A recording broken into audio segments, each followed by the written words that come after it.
আল্লাহ পাক রব্বুল আলামিন এই দুনিয়ার জগৎ, এই দুনিয়াটা আল্লাহ পাক রব্বুল আলামিন সৃষ্টি করেছেন। এই দুনিয়ার জমিনে আল্লাহ পাক রব্বুল আলামিন মানব জাতিদেরকে প্রেরণ করছিলেন। আর এই মানব জাতিদেরকে প্রেরণ করার পরে আল্লাহ পাক রব্বুল আলামিন আল্লাহর হাবিব রাসূল পাক সাল্লাল্লাহু আলাইহি সাল্লামকে দুনিয়াতে প্রেরণ করছেন। আল্লাহ পাক রব্বুল আলামিন আল্লাহর হাবিব রাসূল পাক সাল্লাল্লাহু আলাইহি সাল্লামকে দুনিয়াতে পাঠাইছেন মানব জাতিদেরকে জাহান্নাম থেকে মুক্ত করে জান্নাতে পৌঁছাই দেওয়ার জন্য, সঠিক পথে আনার জন্য,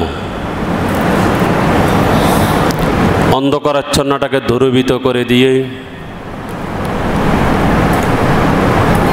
পুরাটা জগৎটাকে আল্লাহ পাক রব্বুল আলামিনের নির্দেশে হুকুমে আলোকিত করার জন্যেই আল্লাহ পাক রব্বুল আলামিন শেষ নবী আমাদের নবী রাসূল পাক সাল্লাল্লাহু আলাইহি ওয়াসাল্লামকে দুনিয়াতে প্রেরণ করছেন, দুনিয়াতে পাঠাইছেন। আল্লাহর হাবিব রাসূল পাক সাল্লাল্লাহু আলাইহি ওয়াসাল্লামের জীবন, ওনার জীবনটা উনি এমনভাবে অতিবাহিত করছেন, শিশুকাল থেকে নিয়েই আল্লাহ পাক রব্বুল আলামিন আল্লাহর হাবিব রাসূল পাক সাল্লাল্লাহু আলাইহি ওয়াসাল্লামকে ওইভাবে গড়ে তুলছেন, যার কারণে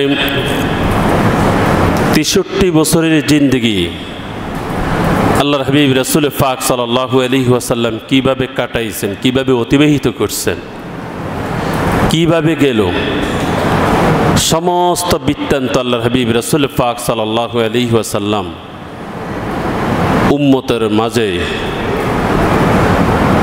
এটা আল্লাহর হাবিব উল্লেখ করছেন, তুলে ধরছেন, সমস্ত কিছুই রেখে গেছেন।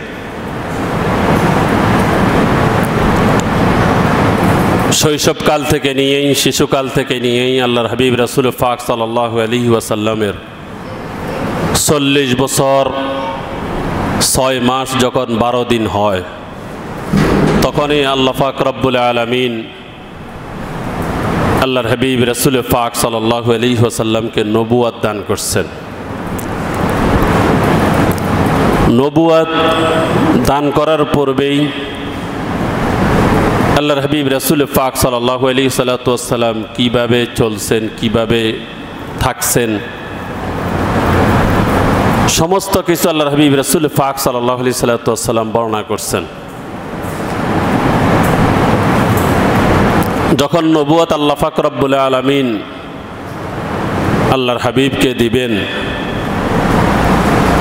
তখন আল্লাহর হাবিব রাসূল পাক সাল্লাল্লাহু আলাইহি সাল্লাম ওনার জীবনটাকে উনি সুন্দরভাবেই চালাইছেন। তো নবুয়ত এমন একটা জিনিস, এটা মানুষের চেষ্টায়, মানুষের আমলে, মানুষের শক্তিতে এটা কখনো অর্জন করা যায় না। এই নবুয়ত আল্লাহ পাক রব্বুল আলামিন যাকেই দান করবে ওই ব্যক্তি পাবে। আর নবুয়তের ভার এটা সকলে বহন করতে পারবে না, সকলে সহ্য করতে পারবে না, যার কারণে নবুয়ত দেওয়ার আগেই আল্লাহ পাক রব্বুল আলামিন আল্লাহর হাবিব রাসূল পাক সাল্লাল্লাহু আলাইহি সাল্লামকে ওইভাবে গড়ে তুলছেন, ওইভাবে চালাইছেন। আল্লাহর হাবিব রাস্তা দিয়ে হাঁটতো, যে কোনো জায়গা দিয়ে হাঁটতো, পাহাড়ের নিকট দিয়ে হাঁটলে, রাস্তা দিয়ে হাঁটলে পাহাড় আল্লাহর হাবিব রাসূল পাক সাল্লাল্লাহু আলাইহি সাল্লামকে সালাম দিত। গাছপালা আল্লাহর হাবিব রাসূল পাক সাল্লাল্লাহু আলাইহি সাল্লামকে সালাম দিত। আল্লাহর হাবিব রাসূল পাক সাল্লাল্লাহু আলাইহি সাল্লাম চতুর্দিকে মাথায় ঘুরে দেখতেন কোনো মানুষ আছে কিনা। দেখে যে কোনো মানুষ নেই, চতুর্দিকে পাহাড় আছে, কিছু গাছপালা আছে। আল্লাহর হাবিব রাসূল পাক সাল্লাল্লাহু আলাইহি সাল্লামকে এরকমভাবে সালাম প্রদান করত। একটা পাথর সরাসরি আল্লাহর হাবিব রাসূল পাক সাল্লাল্লাহু আলাইহি সাল্লামকে সালাম দিয়েছে। এটা আল্লাহর হাবিব রাসূল পাক সাল্লাল্লাহু আলাইহি সাল্লাম নবুয়ত প্রাপ্তির পূর্বেই উনি নিজ চোখে দেখছেন এবং ওই পাথরকে দেখছেন, পাথরকে চেনেন। যার কারণে আল্লাহর হাবিব রাসূল পাক সাল্লাল্লাহু আলাইহি সাল্লাম বলছেন যে আমি ওই পাথরটাকে চিনি, ওই পাথরটাকে জানি, যেই পাথর আমাকে সালাম দিত। এই পাহাড় পর্বত সালাম দেওয়া, গাছপালা আল্লাহর হাবিব রাসূল পাক সাল্লাল্লাহু আলাইহি সাল্লামকে সালাম দেওয়া, বিভিন্ন জিনিস আল্লাহর হাবিব রাসূল পাক সাল্লাল্লাহু আলাইহি সাল্লামকে সালাম দেওয়া, এগুলো সম্পূর্ণ ছিল আল্লাহর হাবিব রাসূল পাক সাল্লাল্লাহু আলাইহি সাল্লামের নবুয়তের আলামত। আল্লাহর হাবিব রাসূল পাক সাল্লাল্লাহু আলাইহি সাল্লাম বুঝতেন, দেখতেন, যার কারণে উনি কখনো মূর্তির নিকটে যায়নি, মূর্তির পূজা করেনি। ওনার গোত্রের সমস্ত লোক মূর্তি পূজা করছে, পাথরের পূজা করছে, বিভিন্ন জিনিসের পূজা করছে। আল্লাহর হাবিব রাসূল পাক সাল্লাল্লাহু আলাইহি সাল্লাম নবুয়তের পূর্বে উনি নির্জনে থাকাটাকেই উনি উত্তম মনে করতেন এবং এটাকেই পছন্দ করতেন। যার কারণে আল্লাহর হাবিব রাসূল পাক সাল্লাল্লাহু আলাইহি সাল্লাম প্রতি বছর রমজান মাস আসলেই অনেক মানুষ তারা মূর্তি পূজা করত, বিভিন্ন জিনিসের পূজা করত। আল্লাহর হাবিব রাসূল পাক সাল্লাল্লাহু আলাইহি সাল্লাম এগুলাকে অপছন্দ করতেন। আল্লাহর হাবিব রাসূল পাক সাল্লাল্লাহু আলাইহি সাল্লামের মাথায় এটাই ছিল যে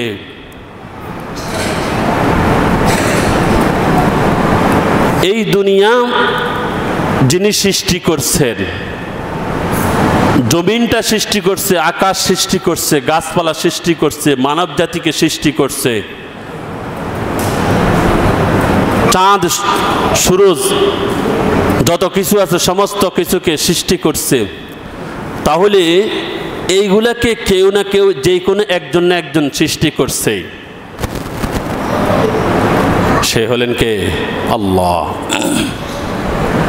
আল্লাহর হাবিব রাসূল পাক সাল্লাল্লাহু আলাইহি সাল্লাম এইভাবে জীবন অতিবাহিত করতেছেন।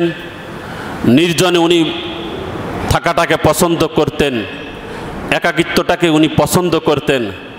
যার কারণে ঘর থেকে কিছু খাবার নিয়ে আল্লাহর হাবিব রাসূল পাক সাল্লাল্লাহু আলাইহি সাল্লাম জাবাল নূর, ওই যে পাহাড়টা, ওই পাহাড়টাতে গিয়ে আল্লাহর হাবিব রাসূল পাক সাল্লাল্লাহু আলাইহি সাল্লাম সেখানে একা একই উনি আল্লাহ পাক রব্বুল আলামিনের ইবাদত বন্দেগী করতেন।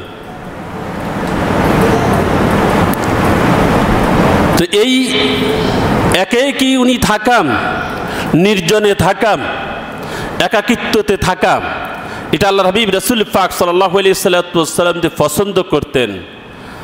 হযরত খাদিজা সিদ্দিকা রাদিয়াল্লাহু তাআলা আনহা আল্লাহর হাবিব রাসূল পাক সাল্লাল্লাহু আলাইহি সাল্লামকে সমস্ত সাইড থেকে সহযোগিতা করছেন। যার কারণে আল্লাহর হাবিব রাসূল পাক সাল্লাল্লাহু আলাইহি সাল্লামের স্ত্রী খাদিজা যতদিন দুনিয়াতে ছিল ততদিন উনি আর দ্বিতীয় বিবাহ করেনি।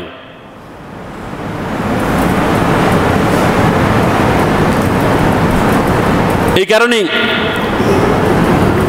মক্কা থেকে, অর্থাৎ কাবা থেকে আল্লাহর হাবিব রাসূল পাক সাল্লাল্লাহু আলাইহি সাল্লামের যেখানে বাড়ি ছিল, ঘর ছিল, সেখান থেকে জাবালে নূর অনেক দূরত্ব, এর ভিতরে অনেকগুলো পাহাড় ছিল। এই সমস্ত পাহাড় আশেপাশে, জাবালে নূরের আশেপাশে অনেকগুলো পাহাড় আছে, কিন্তু কোন পাহাড়টাকে আল্লাহর হাবিব রাসূল পাক সাল্লাল্লাহু আলাইহি সাল্লাম পছন্দ করেনি, নির্ধারণ করেনি। উনি পছন্দ করছেন ওই জাবালে নূর পাহাড়টাকে। যারা জাবালে নূর হজ উমরা করতে গেছে, যারা জাবালে নূর গারে হেরাতে উঠছে, তারাই দেখছে যে ওইখান থেকে আল্লাহর হাবিব রাসূল পাক সাল্লাল্লাহু আলাইহি সাল্লাম যেইখানে বসে ধ্যান করতেন, ইবাদত বন্দেগী করতেন, আল্লাহকে ডাকতেন, সেইখান থেকে এখনো সরাসরি কাবা দেখা যায়।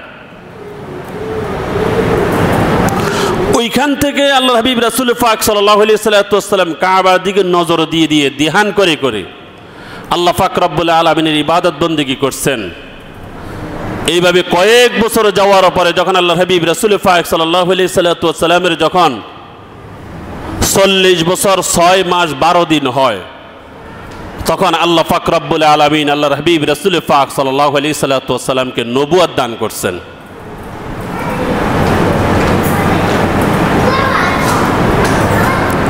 আল্লাহর হাবিব রাসূল পাক সাল্লাল্লাহু আলাইহি সাল্লামকে যখন নবুয়ত দান করছেন, ওই মাসটা ছিল রমজান মাস।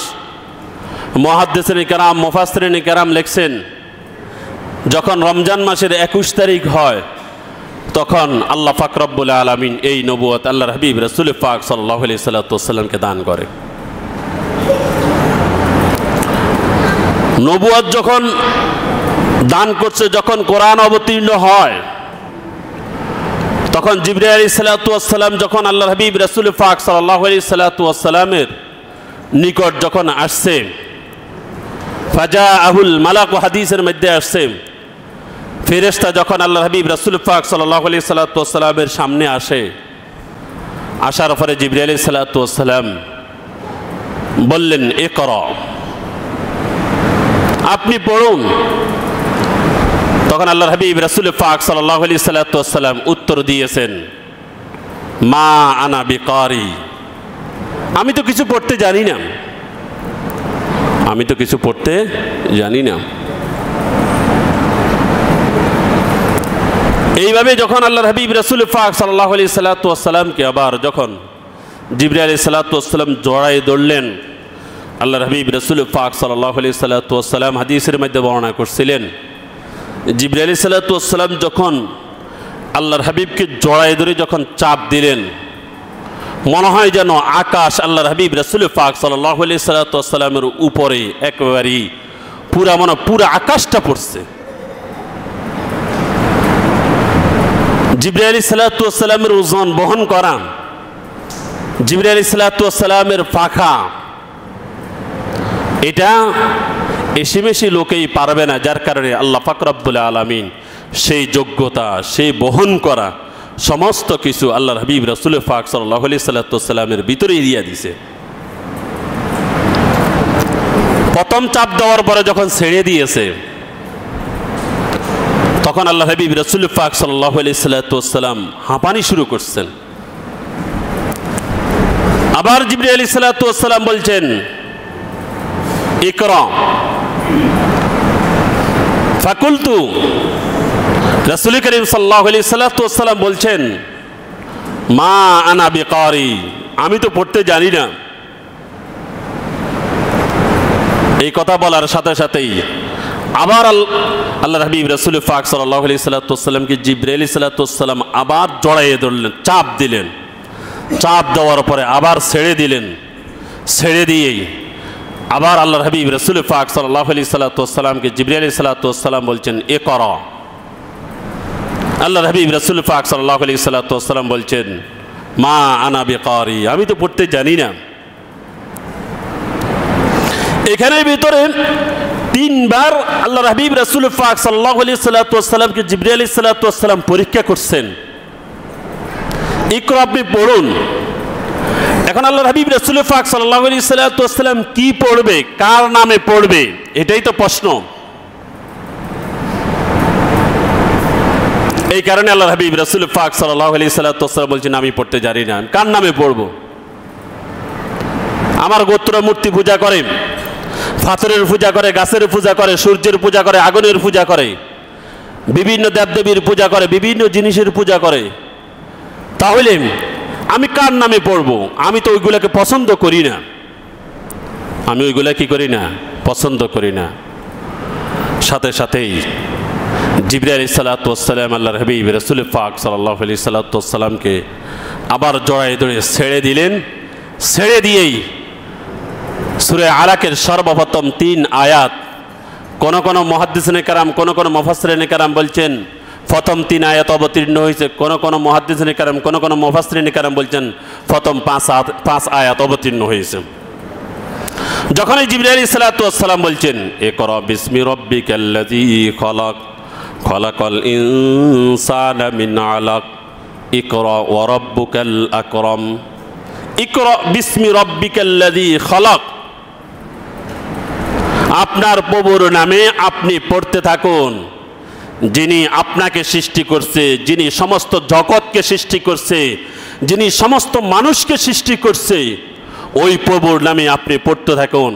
তখনই সাথে সাথেই যখন জিবরিল আলাইহিস সালাতু ওয়াস সালাম বলছেন ইকরা বিসমি রাব্বিকাল্লাযী খলাক, আপনি আপনার প্রভুর নামে পড়তে থাকুন, তখনই সাথে সাথে আল্লাহর হাবিব রাসূল পাক সাল্লাল্লাহু আলাইহি সাল্লাতু ওয়াস সালাম পড়া আরম্ভ করে দিলেন। পড়া কি করে দিলেন? আরম্ভ করে দিলেন। এইভাবে যখন প্রথমবার যখন ওহী অবতীর্ণ হওয়ার পরে আল্লাহর হাবিব রাসূল পাক সাল্লাল্লাহু আলাইহি সাল্লাতু ওয়াস সালামের শরীরে কম্পন সৃষ্টি হয়ে গেল, কাঁপানি এসে গেল। এইভাবে যখন আসলো তখন গারে হেরা থেকে আল্লাহর হাবিব রাসূল পাক সাল্লাল্লাহু আলাইহি সাল্লাতু ওয়াস সালাম ওনার ঘরে আসলেন।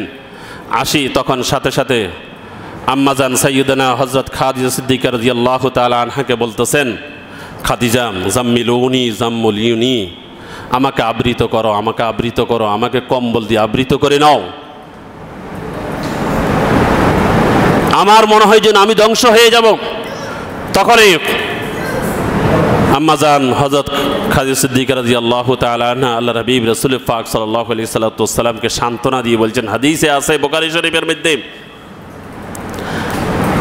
আপনাকে কখনো আল্লাহ পাক রব্বুল আলামিন ধ্বংস করবে না, কখনো আল্লাহ পাক রব্বুল আলামিন আপনাকে লাঞ্ছিত করবে না, কারণ আপনি এতিমের পাশে থাকেন, আত্মীয়তা ছিন্ন করেন না, আত্মীয়তার সুসম্পর্ক রাখেন, মানুষের সাথে ভালো ব্যবহার করেন, মানুষদেরকে দান সদকা করেন, যার কারণে আল্লাহর হাবিব রাসূল পাক সাল্লাল্লাহু আলাইহি সাল্লাতু ওয়াস সালামকে এইভাবে যখন হযরত খাদিজা সিদ্দিকা রাদিয়াল্লাহু তাআলা আনহা যখন বললেন, তখনই আল্লাহর হাবিব রাসূল পাক সাল্লাল্লাহু আলাইহি সাল্লাতু ওয়াস সালাম সান্ত্বনা পাইলেন। তখনই হযরত খাদিজা সিদ্দিকা রাদিয়াল্লাহু তাআলা আনহা চিন্তা করলেন, আসলে আল্লাহর হাবিব রাসূল পাক সাল্লাল্লাহু আলাইহি সাল্লাতু ওয়াস সালাম কি না কি হয়েছে। একটা চিন্তা আসলো। চিন্তা আসার পরে ওনার চাচাতো ভাই ওরাকা ইবনে নওয়াফেল, উনি কিন্তু খ্রিস্ট ধর্মের অবলম্বী ছিলেন, যার কারণে উনি অনেকগুলা স্বপ্নে দেখা, বিভিন্ন জিনিস দেখা, কি হয়েছে না হয়েছে সমস্ত কিছু উনি জানতেন, এগুলার ব্যাখ্যা দিতে পারতেন। যার কারণে আল্লাহর হাবিব রাসূল পাক সাল্লাল্লাহু আলাইহি সাল্লাতু ওয়াস সালামকে হযরত খাদিজা সিদ্দিকা রাদিয়াল্লাহু তাআলা আনহার সাথে করে ওনার চাচাতো ভাইয়ের নিকট চলে গেলেন। নিয়ে যখন বসলেন তখন ওরাকা আল্লাহর হাবিব রাসূল পাক সাল্লাল্লাহু আলাইহি সাল্লাতু ওয়াস সালামকে জিজ্ঞাসা করলো, মুহাম্মদ তোমার কি হলো, তুমি কি দেখছো, তোমার সাথে কি হয়েছে, তুমি সমস্ত কিছু বর্ণনা করো। সাথে সাথে আল্লাহর হাবিব রাসূল পাক সাল্লাল্লাহু আলাইহি সাল্লাতু ওয়াস সালাম যা কিছু হয়েছে যখন বর্ণনা করলেন, তখনই সাথে সাথে হযরত খাদিজা সিদ্দিকা রাদিয়াল্লাহু তাআলা আনহাকে ওরাকা বললেন যে ওনার উপরে আল্লাহ পাক রব্বুল আলামিনের ওহী অবতীর্ণ হয়েছে এবং উনি যা কিছু দেখতেছেন, যা কিছু আসছে সমস্ত কিছু সত্য, এবং ওনাকে ওনার গোত্র উনি যে সমস্ত বাণী নিয়ে আসছেন এবং উনি যে সমস্ত ধর্ম নিয়ে আসতেছেন, দিনের প্রচার করবেন, ওনার নিজস্ব লোক, আত্মীয় স্বজন, ওনার গোত্রের লোক ওনাকে নিজের এলাকা থেকে বাহির করে দিবে। তখন উনি কসম করে বললেন, ওরাকা উনি কিন্তু অন্ধ ছিল, এই অন্ধ থাকা সত্ত্বেও যখন বৃদ্ধা হয়ে গেলেন, ওই সময় ওরাকা বলল, যদি আফসোস যদি আমি যুবক থাকতাম, যদি আমার বল থাকতো, আর যে সময় মুহাম্মদকে তার গোত্র তার নিজের এলাকা থেকে, তার নিজের বাড়ি থেকে বাহির করে দিবে, মক্কা থেকে বিতাড়িত করে দিবে, ওই সময় যদি আমি জীবিত থাকি আর আমি যদি যুবক থাকতাম, তাহলে আমি তাদের সাথে লড়াই করতাম। আমি তাদের সাথে কি করতাম? লড়াই করতাম। এইভাবে আল্লাহর হাবিব রাসূল পাক সাল্লাল্লাহু আলাইহি সাল্লাতু ওয়াস সালামকে যখন এই কথা বলল তখন আল্লাহ হাবিব রাসূল পাক সাল্লাল্লাহু আলাইহি সাল্লাম ওরাকে প্রশ্ন করলেন যে আমার সম্প্রদায় আমাকে কি এভাবে বাহির করে দিবে, আমাকে বাহির করে দিবে? ওরাকা বলল হ্যাঁ। তখন বলল কি কারণে বাহির করবে? তখন বলল, ওরাকা বলল, আপনার পূর্বে যেই সমস্ত লোকদেরকে আল্লাহ পাক রব্বুল আলামিন রিসালাত দিয়েছেন, নবী রাসূল হিসেবে প্রেরণ করছেন, যে বাণী নিয়ে দুনিয়াতে পাঠাইছেন, তাদের সাথেও তাদের স্বগোত্ররা এরকমই আচরণ করছে, আপনার সাথেও এরকম আচরণ করবে। মুসা আলাইহিস সালাতু ওয়াস সালামের কথাটা বললেন যে মুসা আলাইহিস সালাতু ওয়াস সালামকে যখন আল্লাহ পাক রব্বুল আলামিন যখন বাণী নিয়ে পাঠাইলেন, তখনই তার স্বগোত্ররা এরকম আচরণ করছে, ওনাকে বাহির করে দিয়েছে, বিতাড়িত করে দিয়েছে। আপনিও যখন এই ধর্মের প্রচারটা করবেন, দ্বীনের আলোচনা করবেন, দাওয়াত দিবেন, তখন আপনার স্বগোত্ররা, আপনার সম্প্রদায়ের বংশীয় লোকেরা, আপনার নিজস্ব লোকেরাই আপনাকে বাহির করে দিবে। হযরত খাদিজা সিদ্দিকা রাদিয়াল্লাহু তাআলা আল্লাহর হাবিব রাসূল পাক সাল্লাল্লাহু আলাইহি সাল্লামকে সাথে করে নিয়ে আসছেন। আসার পরে দীর্ঘদিন ওহী বন্ধ ছিল, ওহী কি ছিল? বন্ধ ছিল। এরপরে দ্বিতীয় ধাপে আল্লাহ পাক রব্বুল আলামিন অনেক দিন পরে যখন ওহী অবতীর্ণ করলেন, তখনই আল্লাহর হাবিব রাসূল পাক সাল্লাল্লাহু আলাইহি সাল্লাম এর পাকে যতদিন ওহী অবতীর্ণ বন্ধ ছিল, আল্লাহর হাবিবের কষ্ট হয়েছে। উনি কষ্ট পাইতেন যে আমার কোনো অপরাধের কারণে, আমার কোনো অজান্তে কোনো অপরাধের কারণে, ভুলের কারণে আল্লাহ পাক রব্বুল আলামিন নাকি ওহী বন্ধ করে দেয়। এরপরে যাই হলো, উনি ওনাকে নিজেকে শেষ করে দেওয়ার জন্য, জাবালে নূরের পাহাড় থেকে পড়ে যাওয়ার জন্য উনি ঝাঁপ দেওয়ার চেষ্টা করতেন। জিবরাইল আলাইহিস সালাতু ওয়াস সালাম আসি আল্লাহর হাবিব রাসূল পাক সাল্লাল্লাহু আলাইহি সাল্লাতু ওয়াস সালামকে বলতেন, ইয়া মুহাম্মদ ইয়া রাসূলুল্লাহ ইন্নী রাসূলুল্লাহি হাক্কুন, যে আল্লাহ পাক রব্বুল আলামিন আপনাকে দুনিয়ার জগতে সত্য রাসূল হিসেবে প্রেরণ করছেন, আপনি এরকম ঝাঁপ দিয়ে আপনার জীবনটাকে শেষ করে দিয়েন না। এইভাবে আল্লাহর হাবিব রাসূল পাক সাল্লাল্লাহু আলাইহি সাল্লামের জীবনটা, এই ওহী অবতীর্ণ হওয়া, কত কষ্ট এই দিনের জন্য করছেন। কোরআন অবতীর্ণ হয়েছে, কত কষ্ট সহ্য করছেন। এইভাবেই এই দিনটাকে আমাদের পর্যন্ত পৌঁছাই দিয়েছে, কিয়ামত পর্যন্ত থাকবে। যদি আল্লাহর হাবিব রাসূল পাক সাল্লাল্লাহু আলাইহি সাল্লামের আদর্শ মেনে যদি আমরা চলতে পারি, তাহলে কাল কিয়ামতের ময়দানে অবশ্যই আল্লাহর হাবিব রাসূল পাক সাল্লাল্লাহু আলাইহি সাল্লাম আমাদের জন্য সুপারিশ করবেন।